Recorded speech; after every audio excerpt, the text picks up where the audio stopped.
Hello and welcome to Knowledge Center classes. In today's video, we are going to discuss chapter 1 of class 9th India size and location. ठीक है, यहाँ पे हम chapter 1 पढ़ने वाले हैं, क्लास 9th का है ये. ठीक है, यहाँ पे हम लोग पढ़ेंगे इंडिया के साइज़ लोकेशन के बारे में. ओके, अगर आपको ये सीरीज़ पसंद आती है, क्योंकि मैं 9th क्लास का नए सिरे से वीडियो स्टार्ट कर रही हूँ, जैसे मैंने अभी 11th क्लास के लिए माइक्रो स्टार्ट किया. तो यहाँ पे अगर आपको ये वीडियोस और सीरीज़ पसंद आती हैं तो प्लीज़ लाइक शेयर सब्सक्राइब कीजिएगा, हेल्प कीजिएगा, सपोर्ट कीजिएगा इस वीडियो को. ठीक है, चलिए let's start the video. Firstly आपको पता होना चाहिए इंडिया की लोकेशन के बारे में. पहले इंडिया क्या है आपको पता होना चाहिए. हमारा एक कंट्री है जहाँ पे हम रहते हैं. हमारी आइडेंटिफिकेशन इंडिया से जुड़ी हुई है. हाँ, और India is one of the ancient civilization in the world. सबसे पुरानी सभ्यताओं में से मानी जाती है, सिविलाइजेशंस में से एक है. ठीक है, अब it has move forward displaying remarkable process in the field of agriculture, industry, communication, information technology, overall economic development. ठीक है, इंडिया इन सभी चीज़ों में आगे बढ़ रहा है. जितना अभी तक उसने काफ़ी चीज़ें अचीव कर ली हैं. Multi faceted socio economic progress हमारे लास्ट 50 ईयर्स में हम लोगों ने काफ़ी अचीव कर ली है. हाँ, काफ़ी आगे बढ़ चुके हैं हम लोग. डेवलपिंग कंट्री एक अच्छे तौर पे आगे सामने हमारा आया है इंडिया बन के. ठीक है, सबसे पहले हम यहाँ पे बात करेंगे इंडिया का साइज़ क्या है. India is a vast country. Okay, बड़ा विशाल देश है ये. So the whole country lies in northern hemisphere. ये तो आपको पता होगा. अच्छा, हेमिस्फेयर क्या होता है पहले यहाँ देख लीजिए, क्योंकि चीज़ों को जानना ज़रूरी है. हम यहाँ पे एक सर्कल ड्रॉ कर रहे हैं. ठीक है, ये हमारी अर्थ है ना. यहाँ ग्लोब मान लीजिए. इंडिया की यहाँ पे हम लोग ग्लोब में इंडिया की लोकेशन देखते हैं. अब इंडिया में यहाँ पे देखो, ये जब दो पार्ट में डिवाइड होती है ना, ऊपर वाला डायरेक्शन में होता है नदर्न हेमिस्फेयर. ठीक है, यहाँ पे लिख सकते हो आप नॉर्थ डायरेक्शन में नदर्न हेमिस्फेयर, और ये साउथ में सदर्न हेमिस्फेयर. ठीक है, उत्तरी गोलार्ध और दक्षिणी गोलार्ध. ओके, यहाँ पे आप इसे दक्षिणी गोलार्ध बोलेंगे. याद रहेगा आपको. चलिए, तो हमने अभी बताया कि इंडिया जो है वो पूरी तरीके से नदर्न हेमिस्फेयर में है ग्लोब में. अगर हम देखें और इसके लैटिट्यूड एक्सटेंस और लॉन्गिट्यूड एक्सटेंस की बात करें तो वो हम देखेंगे लोकेशन में. ठीक है, फर्स्टली साइज़ के बारे में बात कर लेते हैं.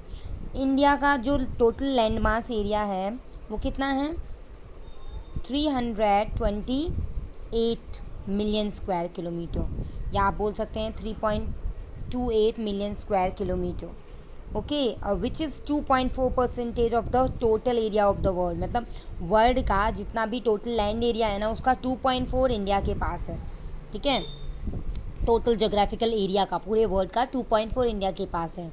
और अगर हम अकेले इंडिया के ही लैंड एरिया की बात करें, लैंड मास की बात करें, तो वो कितना है 328 मिलियन स्क्वायर किलोमीटर, या 3.28 मिलियन स्क्वायर किलोमीटर. आप इसे यहाँ पे से ऐसे याद रखिएगा. ठीक है, चलिए, ये वर्ल्ड में एरिया वाइज 7th रैंक पे आता है. ठीक है, फर्स्ट रैंक पे कौन सा आता है, नाम मुझे बताइएगा. चलिए मैं बता देती हूँ, रशिया. ठीक है, रशिया फर्स्ट पोजीशन पे आता है अकॉर्डिंग टू एरिया. बात कर लेते हैं तो हम यहाँ पे. अब इसके लैंड बाउंड्री के बारे में बात करें. लैंड बाउंड्री का मतलब आपको ये पता है ना इंडिया की लोकेशन कैसी होती है. एक रफली मैप बनाती हूँ मैं. आई नो थोड़ा सा अजीब है, ऐसा मैप नहीं बनता है, बट ये रफली मैप है. ठीक है, इंडिया का मैंने मैप इस तरीके से बना दिया आपके सामने. अब यहाँ पे ये जो अपर एरिया है ना, जहाँ पे लैंड बाउंड्रीज हमारे नेबरिंग कंट्रीज़ कनेक्ट कर रहे हैं, तो वो लैंड बाउंड्री हो जाती है. और जहाँ पे ये वाटर लेवल्स ओशन और यहाँ पे सी से टच कर रहे हैं, तो वो हो जाती है इसकी कोस्ट लाइन. ठीक है, कोस्टल बाउंड्री. तो अगर मैं वाटर लाइन यानी कोस्टल लाइन और लैंड बाउंड्री की बात करूं, तो पहले लैंड बाउंड्री को देख लेते हैं. ये कितना डिस्टेंस कवर करता है, ये इसकी लेंथ कितनी है, इसकी लेंथ है 15,200 किलोमीटर. ओके, अपर लैंड बाउंड्री कितनी है इसकी 15,200 किलोमीटर. ओके, और टोटल लैंड कोस्ट लाइन अब हम नीचे बात कर रहे हैं वी वैली, और प्लस हमारा यहाँ पे अंडमान निकोबार और लक्षद्वीप मिला के कितना बैठता है, यहाँ पे कितना होता है 7,500 16.6 kilometre, included Nicobar and Andaman Nicobar and Lakshadweep island, इन सबको मिला के। इनको अलग करेंगे तो थोड़ी वेरिएशंस हो जाती हैं, थोड़ा अलग हो जाएगा, ठीक है। अब आपको ये पता है कि नॉर्थ वेस्ट में यहाँ पे in the north west, north and north east of India young fold mountains bounds it, ठीक है। इसके आसपास ऊपर की तरफ क्या है, a great wall of northern west, the young and fold Himalayan mountains stand as the great wall, ठीक है। कहाँ कहाँ पे है ये, नॉर्थ वेस्ट में, नॉर्थ में और नॉर्थ ईस्ट में। अच्छा, आपको डायरेक्शन नहीं पता हो तो मैंने मैप का एक वीडियो डाला हुआ है, उसमें स्टेट्स भी दिए हुए हैं, आपने वहाँ पे देख सकते हो, ईस्ट, वेस्ट, नॉर्थ और साउथ, ये इंडिया की लोकेशन को आप इस तरीके से देख सकते हो। तो यहाँ पे ये वाले नॉर्थ ईस्ट, इन सभी स्टेट्स के बारे में बात की गई है, ठीक है। चलिए अब हम थोड़ा लोकेशन के बारे में देख लेते हैं, इंडिया की लोकेशन क्या है। जब लोकेशन के बारे में देखते हैं तो सबसे पहले हमें माइंड में आती है ग्लोब में उसकी इमेज देखें किस तरीके से है। मतलब हमारा ग्लोब एक अर्थ का मॉडल है, तो वहाँ पे हम अर्थ में या ग्लोब में इंडिया की लोकेशन को देखते हैं तो वो हमें मिलता है नदर्न हेमिस्फेयर में, यानी कि उत्तरी गोलार्ध में इसकी पोजीशन है। और कितने लैटिट्यूड पे है बच्चा, लैटिट्यूड पे है 18 degree 4 second north to 37 degree 6 second north. 8 degree, मैं रिपीट कर रही हूँ, अच्छे से मेमोराइज करिएगा, कितना, 8 डिग्री 4 सेकेंड नॉर्थ, ठीक है। यहाँ पे मैंने ये लगाना भूल गई हूँ, टू 37 डिग्री 6 सेकेंड नॉर्थ तक, ठीक है। ये लैटिट्यूड्स के बीच में है। लॉन्गिट्यूड्स की बात करें तो क्या होता है, 68 degree 7 second east to 97 degree 25 east. पता है मैं इसे याद कैसे करती हूँ, हमेशा एक आपको ट्रिक बताती हूँ। कैसे, देखो, ये एक रफली इमेज बनाती हूँ मैं आपके सामने, यू कैन सी, हल्का सा रफली है ना, उल्टा सीधा ही है जब देखें इसे। यहाँ पे हम लोकेशन देखें तो इम्पॉर्टेंट क्या है, हमारे लैटिट्यूड और लॉन्गिट्यूड्स। हाँ, चलिए, ये आपने अगर नहीं पढ़ा हो लैटिट्यूड्स और लॉन्गिट्यूड्स का क्या होते हैं तो 6th क्लास की NCERT देख सकते हैं, वहाँ पे काफ़ी इजीली एक्सप्लेन किया गया है, ठीक है। चलिए, 8 डिग्री एंड 4 सेकेंड, पता है मैं क्या करती हूँ, नीचे 8 याद रखेंगे और ऊपर 37 याद रखेंगे, इतने तो हम डिजिट याद कर सकते हैं। यहाँ पे मैं 68 लर्न रखती हूँ और यहाँ पे 97। अच्छा, ये भी मैंने कैसे किया, देखो, यहाँ पे 8 का हाफ कर देंगे हम, 4 आ जाता है, 4 सेकेंड, कितना, नॉर्थ में, ओके। और 37 के बाद में आप याद रखो 7 से माइनस करना है 1, तो कितना आ गया, 6 सेकेंड, तो आपको ऐसे याद रहेगा, नॉर्थ डायरेक्शन, ठीक है। अब 68 का याद रख लेते हैं, जैसे अभी हमने यहाँ पे 7 - 1 किया था तो 6 आ गया, तो यहाँ पे 8 - 1 करिए तो क्या आ जाएगा, 7 सेकेंड, ओके। ये ईस्ट में, अब यहाँ से ईस्ट की तरफ जा रहा है तो 97 डिग्री, तो यहाँ पे कितना आना चाहिए, चलो इसे सब्ट्रैक्शन से करते हैं, 9 आउट ऑफ 7 2 और 7 आउट ऑफ 2 5, तो ये हो गया हमारा 25 सेकेंड। रिपीट बोलें एक बार, 8 degree and 4 second north to 37 degree and 6 second north तक, ठीक है। ये क्या है, इसका लैटिट्यूड्स एक्सटेंड है। अब लॉन्गिट्यूड एक्सटेंड्स की बात करें तो 68 डिग्री एंड 7 सेकेंड से लेके कहाँ पे है, 97 डिग्री एंड 25 सेकेंड, ठीक है। चलिए, क्लियर हो गया होगा। यहाँ पे ना हमारे इंडिया को टोटल 2 इक्वल पार्ट्स में डिवाइड करती है ट्रॉपिक ऑफ कैंसर। इंडिया को 2 इक्वल पार्ट्स में डिवाइड करती है ट्रॉपिक ऑफ कैंसर। अच्छा, कितने एंगल पे, यहाँ पे कितने लैटिट्यूड्स और लॉन्गिट्यूड्स पे इसे करती है, ये करती है 23 डिग्री एंड 30 सेकेंड नॉर्थ पे इसे डिवाइड करती है ट्रॉपिक ऑफ कैंसर, बीच से होके गुजरती है, ठीक है, बिल्कुल। अच्छा, यहाँ पे it runs through Rann of Kutch Gujarat में है, ठीक है, to Arunachal Pradesh in the east. मतलब गुजरात से लेके ट्रॉपिक ऑफ कैंसर कहाँ तक जाती है, गुजरात से लेके अरुणाचल प्रदेश, ओके। अरुणाचल प्रदेश में जाके ईस्ट में जाके इसे 2 इक्वल पार्ट में डिवाइड कर देती है, ओके। चलिए, अब यहाँ पे देखते हैं हमारी और भी लोकेशन है, साउथ ईस्ट समझते हैं आप लोग क्या होता है साउथ ईस्ट, चलिए बता देते हैं। अभी मैंने आपको बताया था ये ईस्ट है, ये वेस्ट है, ये नॉर्थ है इंडिया का और ये साउथ डायरेक्शन है। तो इंडिया की लोकेशन इसी तरीके से आप ऐसे रफली ड्रॉ कर लीजिए, इमेज में बहुत रफली है ना, हमने ऐसे ही रफली यूज़ किया। साउथ ईस्ट का मतलब क्या है, यहाँ पे साउथ ईस्ट दैट मीन्स ये डायरेक्शन, ये। तो यहाँ पे क्या है, कौन सा आइलैंड है हमारा, एक तो ये आपको पता होना चाहिए, हमारा यहाँ पे बे ऑफ बंगाल है, क्या है, बंगाल की खाड़ी। Okay, bay of Bengal. और बे ऑफ बंगाल में कौन सा आइलैंड है, अंडमान एंड निकोबार आइलैंड, ठीक है। तो साउथ ईस्ट में क्या है हमारा, अंडमान एंड निकोबार आइलैंड। और यहाँ पे साउथ वेस्ट में क्या है हमारा, साउथ वेस्ट में है लक्षद्वीप आइलैंड, ठीक है। यहाँ पे क्या है, अरेबियन सी। इधर बे ऑफ बंगाल है ईस्टर्न डायरेक्शन में, साउथ ईस्ट में, और साउथ वेस्ट में अरेबियन सी है। ओके, यहाँ पे देखो बे ऑफ बंगाल, ऐसे याद रखो, बे ऑफ बंगाल कितना लंबा नाम है, तो वहाँ पे जो आइलैंड होगा वो भी लंबे नाम वाला होगा, तो क्या रखेंगे यार इसका नाम, अंडमान एंड निकोबार, ठीक है। यहाँ पे अरेबियन सी काफ़ी छोटा नाम है, हाँ, तो उसके साथ भी हम लक्षद्वीप आइलैंड रख देते हैं यहाँ पे, ठीक है। चलो याद हो गया, लोकेशन याद हो गई आपको। आगे चलते हैं, साइज़ भी हम देख चुके हैं और लोकेशन भी देख चुके हैं। अब इसको आगे देखते हैं कि इसकी किस तरीके से हम सिचुएशन देखने वाले हैं, ठीक है। इंडिया का साइज़ कंप्लीट हो गया।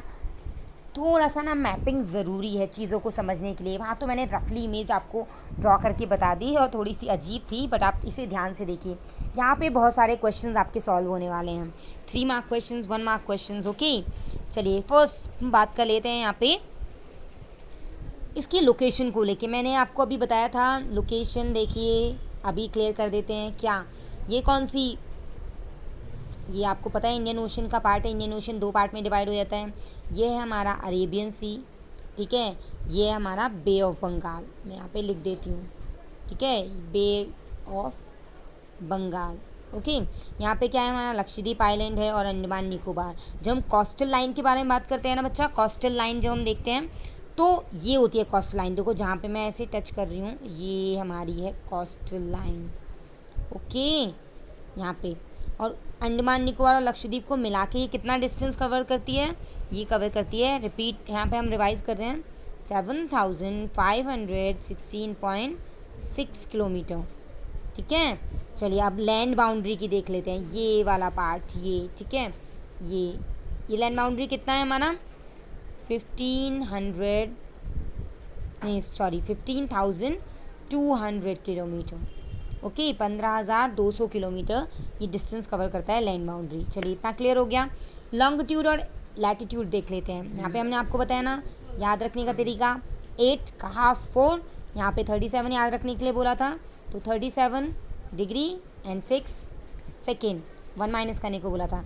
यहाँ पे आपको याद रखने के लिए बोला था 68 में से वही सेम 1 माइनस करना, तो यहाँ पे क्या आ जाएगा, 7 सेकेंड।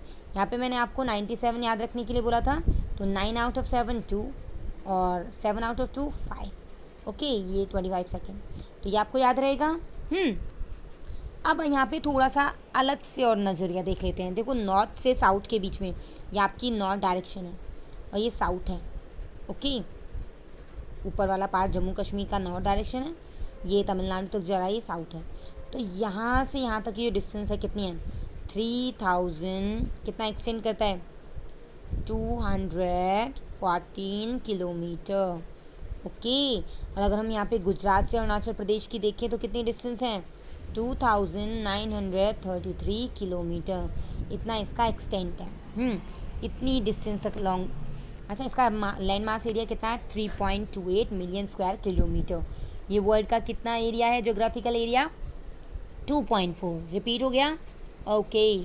आगे बढ़ते हैं। क्या देखेंगे यहाँ पे हम देखेंगे सबसे पहले, आपने ऑब्जर्व किया होगा बच्चा, क्या यहाँ पे हमारा जो ईस्ट वेस्ट एक्सटेंट है, मतलब ये जो है, एक सेकेंड, ये ईस्ट वेस्ट एक्सटेंट है, ये हमें छोटा दिखाई देता है comparison to north west extent, है ना। क्यों, उसका हमें रीज़न पता चल गया, क्योंकि यहाँ से यहाँ तक की डिस्टेंस कितनी है, 2933 किलोमीटर, और नॉर्थ टू साउथ कितनी है, 3214 किलोमीटर, ओके। चलिए आगे देख लेते हैं यहाँ पे कि अब इसकी यहाँ पे आपको एक चीज़ पता है, from the extreme west to in Gujarat कहाँ है, ये रही लोकेशन। अगर आपको ये नहीं पता हो कि इंडिया में कौन सा स्टेट कहाँ पे लोकेट है, तो इससे पहले मैंने यहाँ पे मैप के लिए एक वीडियो डाली है, प्लीज़ उसे देख लीजिएगा। आपको इंडिया के 28 स्टेट्स अच्छे से मेमोराइज हो जाएंगे, याद हो जाएंगे, ठीक है। फिर आप लोकेशन नहीं भूलेंगे, उसके बाद प्रैक्टिस कर लीजिएगा तो आपको याद रहेगा। तो इंडिया की एक्सट्रीम वेस्ट साइड में देखते हैं तो गुजरात, और फिर ईस्ट साइड में देखते हैं तो कौन सा स्टेट है, अरुणाचल प्रदेश, यहाँ पे ऊपर, ठीक है, अरुणाचल प्रदेश है। यहाँ पे ना जब सूरज निकलता है तो आपको पता है सूरज सबसे पहले कहाँ दिखाता है, अरुणाचल प्रदेश में दिखाई देता है। यहाँ से यहाँ तक सूरज को आने आने में, या कह सकते हैं there is a time gap of in time between east to west कितना होता है, 2 आवर्स। कितना टाइम गैप है, अराउंड 2 आवर्स। 2 आवर्स का मतलब कितना होता है, 2 घंटे का मतलब 60 मिनट, यानी कि यहाँ पे 60 मिनट लग जाते हैं अरुणाचल प्रदेश से गुजरात में सूरज को दिखने में, ठीक है। और इसी कारण hence there will be a great confusion in time between the east and west direction. So hence time along the standard meridian of time, यहाँ पे इसीलिए टाइम को एक स्टैंडर्ड फॉर्म में रखने के लिए standard meridian of India decide की गई। कितने डिग्री पे, 82 डिग्री, यहाँ पे मैं बता देती हूँ, और 32 ईस्ट पे, ठीक है। ये कहाँ से गुजरती है, यूपी के मिर्ज़ापुर से। यहाँ पे आप देख सकते हैं यूपी के मिर्ज़ापुर से क्या, कौन सी लाइन गुजरती है यहाँ से, स्टैंडर्ड मेरिडियन ऑफ इंडिया, ठीक है। कितने डिग्री पे, 82 डिग्री एंड 32 ईस्ट पे, ठीक है। Passes through Mirzapur in UP, okay, and it is taken as the standard time for whole country. देखो पूरे कंट्री में इतने सारे स्टेट्स हैं, सबके लिए अलग अलग स्टैंडर्ड टाइम तो रखा नहीं जा सकता, क्योंकि हम कह सकते हैं यहाँ से यहाँ आने में ना भाई 60 मिनट लग रहे हैं उनको, तो टाइम अलग अलग होना चाहिए। नहीं, फिर ऐसे तो हम लोग का टाइम अलग अलग तरीके से जाएगा, कन्फ्यूज़न क्रिएट होगी। तो ये standard meridian of India decide की गई कहाँ पे, 82 डिग्री एंड 32 ईस्ट पे। यू कैन सी हियर ये जा रही, और ये मिर्ज़ापुर से होके गुजरती है, ठीक है। Mirzapur, passing through Mirzapur in UP, okay. चलिए, so whole the longitudinal extent influence the time. यहाँ पे जितना भी लॉन्गिट्यूशनल एक्सटेंट है वो इन्फ्लुएंस करता है टाइम को। अगर हम बात करें द लैटिट्यूशनल एक्सटेंट की, तो वो कंट्री का इन्फ्लुएंस करता है duration of day and night को, ठीक है। वो टाइम को करेगा लॉन्गिट्यूड एक्सटेंट, और ये लैटिट्यूड एक्सटेंट किसको करेगा इन्फ्लुएंस, ये करेगा डे एंड नाइट को, ठीक है। अगर आप साउथ टू नॉर्थ जाते हैं, ठीक है, latitudinal extent of the country influence the duration of day and night if you move from south to north, ठीक है। नीचे से ऐसे ऊपर जा रहे हो तो लैटिट्यूशनल एक्सटेंट आपको इन्फ्लुएंस करेगा, ओके। चलिए, यहाँ पे ये चीज़ क्लियर हो गई आपको, मैं आपको अच्छे से देख लीजिएगा, रिपीट करिएगा 2 से 3 बार, ठीक है। अब हम देखेंगे यहाँ पे इंडिया और वर्ल्ड के बारे में, इंडिया और वर्ल्ड का क्या कनेक्शन है। देखिए, in Indian mainland has the central location between the east and the west Asia. East west Asia में हमारा इंडिया की सेंट्रल लोकेशन है, ठीक है। According to this point you can see here India is located in the centre of the world, world के बिल्कुल centre में है, between east and west Asia, okay. So India is a southward extension of Asian continent, okay, southward extension में आता है। तो इसीलिए पता है इसकी इम्पॉर्टेंस ये भी है कि the trans Indian ocean route which connect the countries to Europe, तो इन वेस्ट से में जोड़ती है ना। तो वो क्या करती है, इस कंट्री को, ईस्ट एशिया को सबसे मतलब स्ट्रैटेजिक सेंट्रल लोकेशन प्रोवाइड करती है इंडिया को, और यही सेंट्रल लोकेशन इंडिया की हेल्प करती है हमारे यहाँ के ट्रेड में, है ना, ग्रोथ, ट्रेड की ग्रोथ में, कॉमर्स की ग्रोथ में, और कल्चरल एक्सचेंजेस के लिए भी, ठीक है। That's why due to its importance in trade, इसकी इम्पॉर्टेंस के कारण ही European explorers want to find out a sea route to India, इसलिए उन्होंने सी रूट को खोजने की कोशिश की थी, ठीक है, ओके। यहाँ पे इसीलिए ये हमारा सबसे अच्छा रूट माना जाता है वहाँ पे ट्रेडिंग के लिए। So India has a long coast line on the Indian ocean. आपको ये पता है कोई भी ऐसा कंट्री नहीं है जिसके पास जो भी ओशन गुजरता हो उसका नाम उस कंट्री के नेम पे हो, सिवाय इंडिया के। इंडिया से कनेक्ट करता है ओशन एक, जिसे हम इंडियन ओशन बोलते हैं, तो उसी का नाम इंडियन ओशन क्यों पड़ा, क्योंकि India has a long coast line on the Indian ocean then any other country, okay. इसके साथ साथ India's eminent position in the Indian ocean which justify the naming of an ocean after it, okay. और यहाँ पे traders की importance तो आपको पता ही है कि इंडियन ट्रेडर्स काफ़ी यहाँ से ट्रेड करते हैं यूरोपियन मार्केट में और बाकी अदर मार्केट्स में। So the route across the Indian ocean which connect the countries of Europe in west and the countries of East Asia provide as strategic, है ना, central location of India. ठीक है, यही इसकी इम्पॉर्टेंस है, आपको ये याद रखेगी, हाँ याद रखिएगा आगे के लिए. अब और भी आगे देख लेते हैं. मैंने यहाँ पे अभी आपको बताया था कि इसकी जो ट्रांस लोकेशन है, ट्रांस इंडियन रूट जो है, which connect countries of Europe, जो यूरोप से कनेक्ट करता है वेस्ट में, और बाकी अदर कंट्रीज़ से कनेक्ट करता है ईस्ट एशिया को, प्रोवाइड करता है स्ट्रैटेजिक सेंट्रल लोकेशन इंडिया को. इसके साथ साथ डेक्कन पेनिनसुला इंडियन ओशन के साथ कनेक्ट करता है, और ये हेल्प करता है इंडिया को क्लोज कांटेक्ट बनाने में वेस्ट एशिया से, अफ्रीका से और यूरोप से. ठीक है, फ्रॉम द वेस्टर्न कोस्ट के थ्रू, पश्चिमी जो तट हैं उनसे, है ना, और with south east and eastern Asia, ये ईस्टर्न कोस्ट से कनेक्ट करते हैं. ठीक है, कोई भी ऐसा कंट्री नहीं है, मैंने अभी आपको बताया, जिसकी सबसे ज़्यादा लॉन्ग कोस्ट लाइन हो इंडियन ओशन में, सिवाय इंडिया के. उसी की इस एमिनेंट पोजीशन की वजह से इंडियन ओशन को इंडिया के नाम पे, है ना, कंट्री के नेम पे रिकॉग्नाइज किया गया है, पहचाना जाता है, उसी का नाम दिया गया है ना. So India's contact with the world has continued through the ages, पुराने टाइम से चलता आ रहा है, बट हर relationship through the land route are much older than maritime contacts. Okay, पुराने टाइम से है, ऐसे नहीं कि अभी से सारे ट्रेडर्स यहाँ पे कनेक्ट हुए हैं. अब इंडिया के नेबर्स के बारे में बात कर लेते हैं. अभी हम ना मैप को देख रहे थे पीछे, तो आप वापस से उस मैप को देखिएगा. आपके पास पॉलिटिकल मैप हो तो वहाँ पे आप इंडिया के नेबर्स के बारे में देखेंगे. तो प्रेजेंटली मैं आपको बता दूँ, प्रेजेंटली वी हैव इंडिया में, अगर हम बात करें अभी नेबर्स के नहीं, पहले इंडिया की बात कर लेते हैं. We have 28 states and 9 union territories. अगर आपको कौन कौन से स्टेट हैं वो नहीं पता हैं तो प्लीज़ वीडियो देख लीजिएगा चैनल पे. इसको जब आप देखेंगे तो चैनल पर क्लिक कीजिएगा, आपको बहुत सारी वीडियोज़ देखने को मिलेंगी. ठीक है, जहाँ पे आपको देखने को मिलेगी इंडिया के स्टेट्स के लोकेशन के लिए, लोकेट करने के लिए मैंने वीडियो डाली हुई है. तो वहाँ पे आप देख सकते हैं 28 स्टेट्स कहाँ पे हैं, उनके नाम आपको अच्छे से याद हो जाएंगे. तो इंडिया में कितने स्टेट्स हैं? 28 स्टेट्स, 9 यूनियन टेरिटरीज़, 2 अभी आई हैं, जम्मू कश्मीर एंड लद्दाख, जो कि स्टेट था जो यूटीज़ में डिवाइड हो गया. ठीक है, अब हम बात कर लेते हैं इंडिया के नेबरिंग कंट्रीज़ की. ठीक है, कौन कौन से हैं? नॉर्थ वेस्ट की बात करें तो आता है हमारा पाकिस्तान, ठीक है, और अफ़गानिस्तान. और अगर नॉर्थ की बात करें तो चाइना, नेपाल और भूटान. मैप देख लीजिएगा अच्छे से. और ईस्ट में कौन कौन से आते हैं? Myanmar and Bangladesh. ईस्ट मतलब इस डायरेक्शन में म्यांमार बांग्लादेश है. ठीक है, और नॉर्थ वेस्ट में, नॉर्थ और ये वेस्ट, इधर की तरफ है हमारा पाकिस्तान और अफ़गानिस्तान. ये नॉर्थ में हमारा चाइना, नेपाल और भूटान, और साउथ में हमारा श्रीलंका एंड मालदीव्स. ठीक है, ये आपको याद रखनी चाहिए, ये पूछ ले जाते हैं आप लोग के एग्ज़ाम में. ठीक है, और श्रीलंका को आपको पता है ना, एक ट्रायंगल शेप में एक कंट्री हमारे इंडिया से कनेक्ट होता है, उसे क्या, उसका नाम क्या है? श्रीलंका. और श्रीलंका को इंडिया से ना एक नैरो चैनल अलग करता है, नैरो चैनल सेपरेट करता है. Sri Lanka is separated from India by a narrow channel, ठीक है, ऑफ सी. और वो किसके थ्रू है? कौन है उसका नाम क्या है उसका? पाक स्ट्रेट. ठीक है, और ये कहाँ पे? By the gulf of Mannar. ठीक है, so India is separated from India by a narrow channel of sea formed by the Pak Strait and what?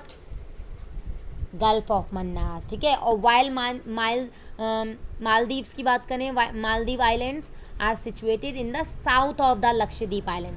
अभी आपको मैंने लक्षद्वीप की लोकेशन बताई थी ना, अरेबियन सी में, तो वहीं पे नीचे साउथ में और ज़्यादा साउथ एक्सटेंड नीचे जाएंगे तो हमें क्या मिलेगा? मालदीव मिल जाएगा. ठीक है, मालदीव भी क्या है? एक आइलैंड है. ठीक है, हमारा आइलैंड नेबरिंग कंट्री है. अब मालदीव एक आइलैंड है, ये आपको साउथ वेस्ट में मिल जाता है, साउथ में मिल जाता है, जहाँ पे लक्षद्वीप आपका आइलैंड है ना, इंडिया का पार्ट है. ओके, अच्छा आइलैंड क्या होता है, या एक पेनिनसुला क्या होता है? A peninsula is a piece, peninsula भी तो बोल सकते हैं यहाँ पे, is a piece of land that is bordered by water on the 3 side, जो 3 साइड से ऐसे घिरा रहता है. आइलैंड चारों तरफ से घिरा होता है, पेनिनसुला 3 साइड से होता है. ठीक है, but connected to mainland on 1 side. तो आइलैंड और पेनिनसुला में डिफरेंस पता चला? आइलैंड जो चारों तरफ से पानी से सराउंडेड हो, घिरा हुआ हो, और पेनिनसुला क्या होता है? जो एक तरफ से लैंड बाउंड्री से कनेक्टेड हो, 3 तरफ से वाटर बाउंड्री से कनेक्ट हो. ठीक है, अब कुछ चीज़ें देख लेते हैं चैप्टर की लास्ट में। क्या आपको पता है इस चैप्टर में कुछ और भी चीज़ें दी हुई हैं, जैसे कि यहाँ पे सदर्न मोस्ट पॉइंट था हमारा इंदिरा पॉइंट, जो कि 2004 में सुनामी से सबमर्ज हो गया था, डूब गया था, ठीक है। और स्वेज कैनल जो कि बनाई गई थी 1869 में, तो ये इंडिया का यूरोप के साथ जो डिस्टेंस है वो कम कर देती है, कनेक्ट करती है इंडिया को यूरोप से। और कितना डिस्टेंस कम कर देती है? 7000 किलोमीटर, ठीक है। ये इम्पॉर्टेंट हैं दोनों ही। और बिफोर 1947 आपको पता है हमारे यहाँ पे इंडिया में 2 टाइप के स्टेट्स हुआ करते थे, एक तो प्रोविंस और प्रिंसली स्टेट, ठीक है। प्रोविंसेस क्या होते थे? ये रूल किए जाते थे directed by the British officials, ठीक है।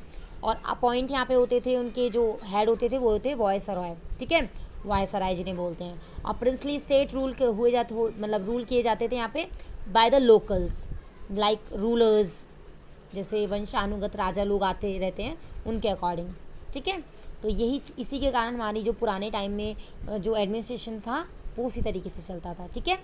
यहाँ पे आपको अगर वीडियो थोड़ी सी भी समझ में आई हो और ये आपको सभी काम आए एग्ज़ाम के पॉइंट ऑफ व्यू से, एक्सप्लेनेशन आपको अच्छी लगी हो, तो प्लीज़ वीडियो को लाइक करना मत भूलिएगा, ठीक है। Please like, share and subscribe the channel.